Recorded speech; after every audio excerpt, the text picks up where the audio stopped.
नमस्कार. महाविकास आघाडीला त्यांची हार निश्चित आहे याची खात्री आहे आणि म्हणूनच त्यांना निवडणुकांची भीती वाटते. ते घाबरलेत की त्यांचं वोट जिहादचं कार्ड विधानसभा निवडणुकीत फेल गेलं म्हणून जनतेची दिशाभूल करण्याचा त्यांचा आटापिटा चाललाय. जर मतदार याद्यांमध्ये गोंधळ आहे तर तो गेल्या 25 वर्षांचा आहे. म्हणजेच त्यांनी सत्तेत असताना काहीच केलं नाही हे स्पष्ट होतंय. महाराष्ट्रातील अनेक मतदारसंघांमध्ये दुबार नावं आणि गोंधळ असल्याचे आकडे हे त्यांच्या काळातलेच आहेत. त्या यादीवर ही मंडळी वर्षानुवर्ष जिंकत आली. मग आजच हा गोंधळ का घालतायत?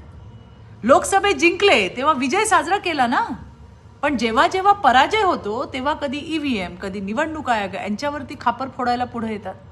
यांना परप्रांतीय हिंदू नकोत, यांना गुजराती, जैन आणि दलित बांधव डोळ्यात खुपतात, पण मुस्लिम वोट जिहादवर मूग गिळून गप्प काय? ते प्रांतवाद करत हिंदूंमध्ये फूट पाडणारे अल्पसंख्याक इतकं प्रिय का?